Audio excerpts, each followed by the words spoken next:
Naquele tempo, Jesus desceu a Cafarnaum, cidade da Galileia, e aí ensinava-os aos sábados.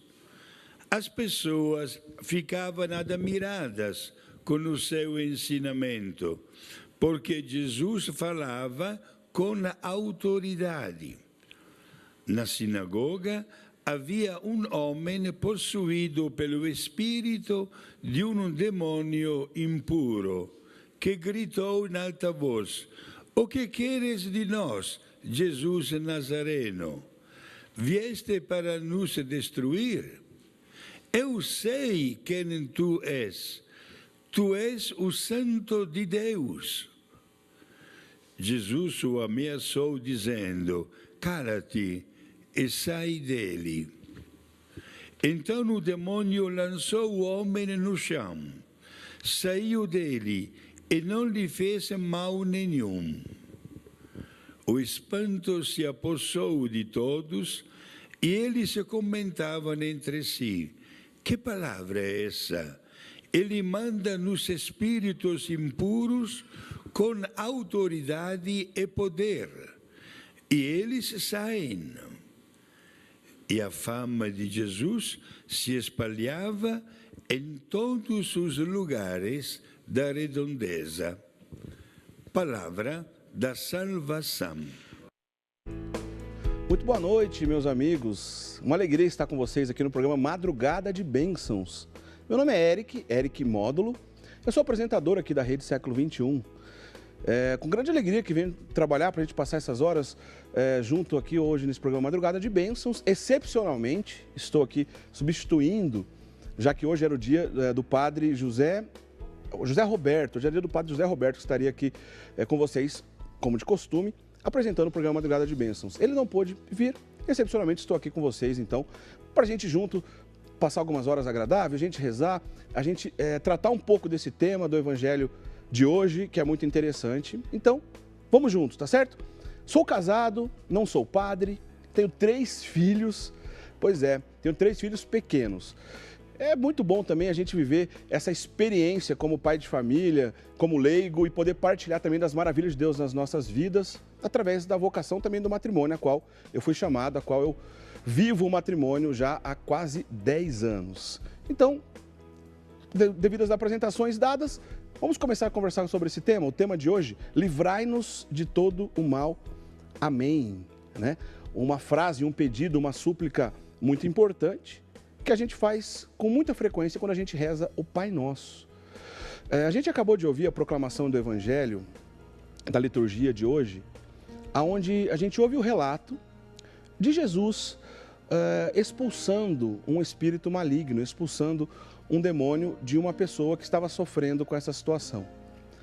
Apenas com a palavra de Jesus, repreendendo esse espírito maligno, imediatamente ele obedeceu. É claro, Jesus é Deus. A autoridade máxima estava nele. Sendo ele Deus, os demônios obrigatoriamente precisavam obedecer. E as pessoas ficaram espantadas quando viram essa cena. Inclusive, os demônios, reconhecendo em Jesus o Messias, o verdadeiro Verbo encarnado, queriam até proclamar isso de maneira, divulgando para todo mundo, mas Jesus os repreendeu. Com essa passagem do Evangelho de Lucas, e entre muitas outras passagens da vida de Jesus, uma coisa é fato: a gente chega à conclusão que o demônio existe. É uma verdade de fé. A igreja assim ensina: o demônio existe. E no Evangelho de Lucas, de maneira solene, é uma proclamação dessa verdade de fé, também baseada na Bíblia. A Bíblia confirma então a existência do demônio.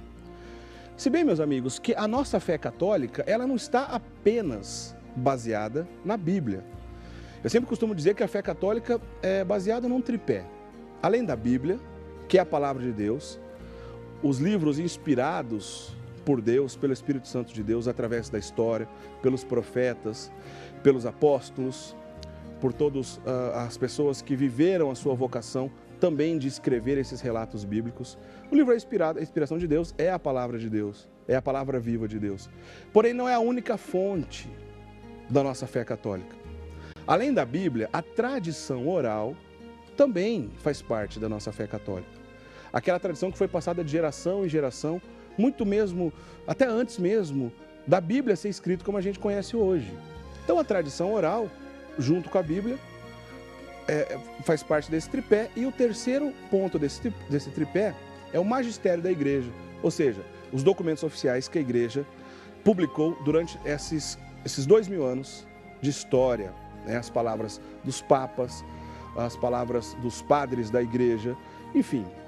Então, diante dessa tradição do magistério da igreja e da Bíblia, os três se completam. E nós vemos essa verdade de fé muito bem colocada nessas três vertentes da nossa fé católica, nessas três bases sólidas da nossa fé católica, ou seja, desse tripé na qual nós acreditamos.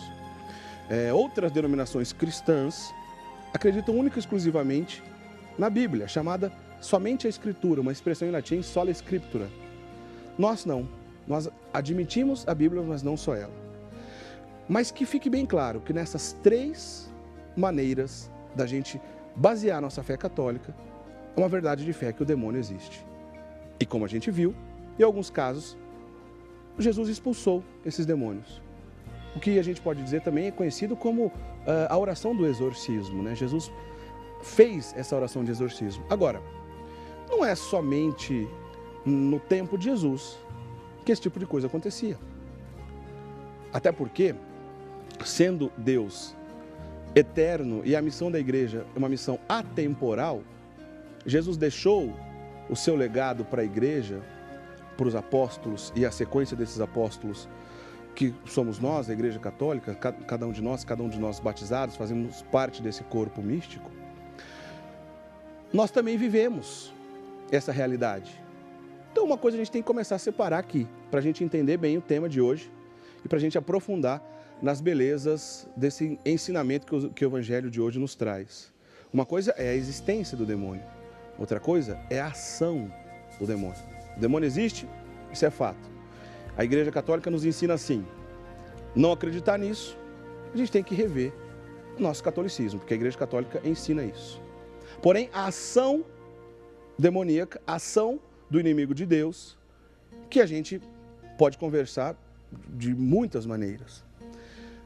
Essa maneira, por exemplo, como foi exposta no Evangelho de Lucas, na qual o espírito maligno se manifestou diante de Jesus, não é a mais comum. Como é que a gente deve acreditar nessa relação, então, dessa ação demoníaca, se essa não é a mais comum? Apesar dessa ação extraordinária do maligno, na qual ele pode dominar as faculdades de uma pessoa a ponto de conseguir falar através dela, já que ele é um espírito, não tem corpo, precisa do corpo de alguém para poder fazer isso. Apesar disso chamar muita atenção na história da igreja, apesar disso chamar muita atenção nos evangelhos, como a gente acabou de ver, repito, não é a única passagem onde Jesus se deparou com um endemoniado.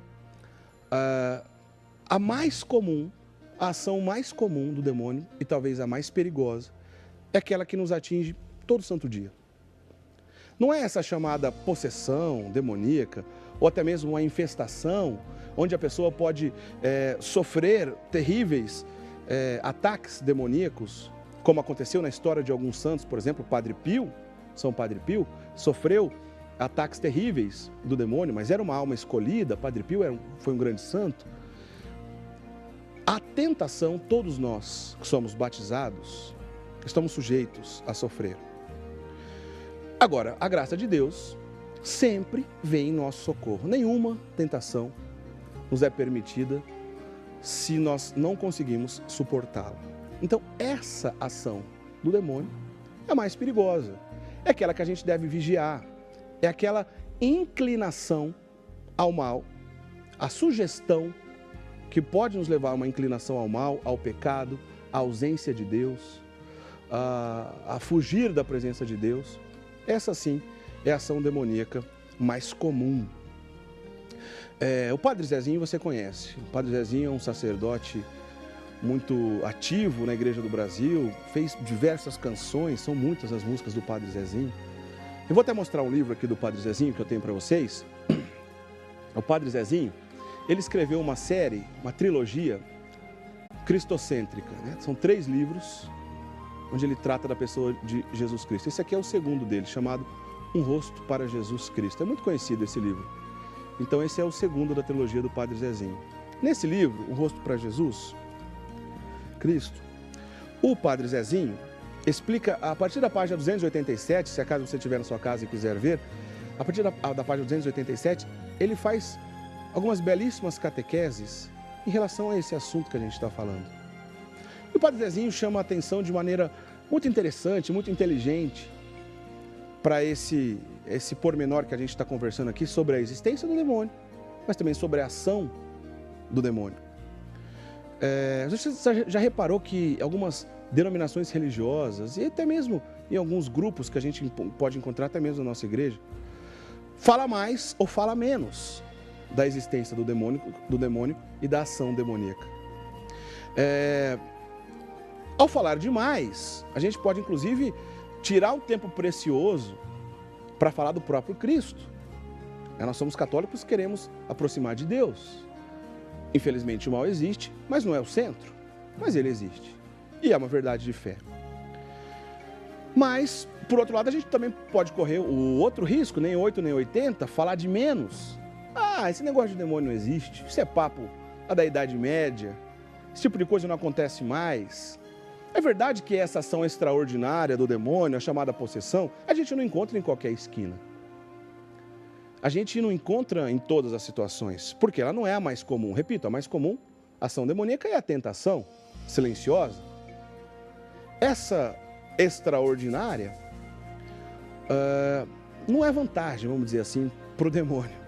Porque, de certa forma, ele vai se expor, ele vai se deparar em algum momento, pode se deparar em algum momento, com um sacerdote, exorcista, que irá clamar a misericórdia de Deus sobre aquela pessoa. Um exorcista tem que ser um padre, autorizado pelo bispo. Nós, leigos, eu, por exemplo, como leigo, não posso fazer um exorcismo, porque é uma oração solene da igreja, na qual o padre faz em nome de Jesus, sobre essa autoridade da pessoa de Jesus. Então, nem 8, nem 80 chama a atenção o Padre Zezinho, nem demônio demais, nem negar a sua existência. Então, vale a pena você aprofundar nessa beleza desses estudos que o Padre Zezinho nos sugere, através desse e de muitos outros livros. Eu citei o Padre Zezinho, mas é uma fonte, são muitas fontes que a gente pode recorrer a esse tipo de ensinamento. Agora, uma coisa é fato. Todos nós que somos batizados, recebemos uma graça especial de Deus para que a gente possa ser livre dessa ação demoníaca. Durante a oração de batismo, o sacerdote faz essa oração para todos nós. Inclusive, existe, quando a gente faz o batismo, a chamada renovação das promessas do batismo, que nossos padrinhos, quando a gente é criança, faz por nós. E depois, quando a gente cresce na hora do crisma, na hora de confirmar, a gente faz consciente disso mesmo, né? A chamada renúncia, então, do demônio, que a gente faz também junto a renovação das promessas do batismo. Então, o padre diz, primeiro professando a nossa fé, vocês creem na Igreja Católica, Unissanta, etc., creem em Deus Pai Todo-Poderoso? E a comunidade responde, sempre na primeira pessoa, sim, eu creio. Vai confirmando. E depois ele diz, vocês renunciam ao demônio, suas obras, etc, etc. Então faz parte dessa verdade de fé. Está no ambiente desse rito de iniciação cristã tão importante que é o batismo. Todos nós batizados, então, vivemos essa realidade. E também, como a gente já disse, tem tudo a ver com o tema de hoje, né? Livrai-nos de todo o mal, na oração do Pai Nosso, que diariamente a gente faz, quando a gente reza o terço, a gente faz, também pedindo essa proteção e livrando-nos do mal. Agora, tem que viver o que a igreja ensina para que a gente seja livre dessa situação. A oração, a Santa Missa, comunhão, a oração do terço, a oração do nosso santo de devoção, uso dos sacramentais, tudo isso faz parte da nossa fé católica. Para ver essa parte real da qual sofremos essa tentação, sem exagerar e sem menosprezar, nem 8, nem 80, como bem ensinou o Padre Zezinho. Agora, dito isso, eu pergunto para você, meu amigo, que está nos assistindo nesse momento, programa Madrugada de Bênçãos. será que é somente o demônio que nos causa mal? Será que o demônio é o causador de todos os nossos males? E a nossa fraqueza humana? As nossas fraquezas humanas? Qual é o papel disso? Senão a gente corre o risco de colocar a culpa no demônio para qualquer coisa e tirar a nossa responsabilidade disso. O demônio sim existe, nos odeia, sendo raça humana, somos a imagem e semelhança de Deus, ele não tem interesse em nos agradar e muito menos colaborar para a nossa salvação. Porém, nós também, sozinhos, sem a ação do demônio, podemos cometer erros.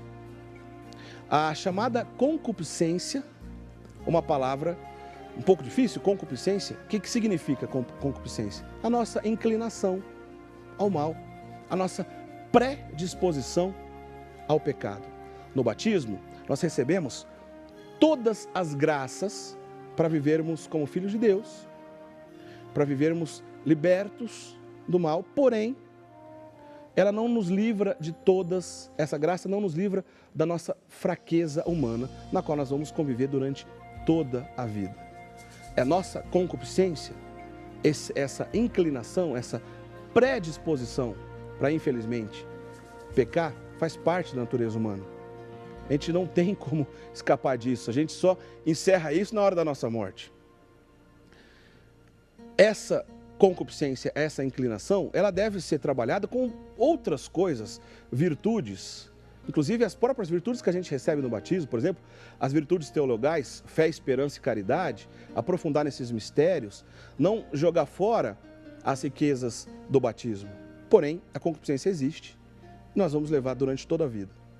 Além do mal que o próprio demônio nos sugere, essa nossa natureza também nos leva para isso.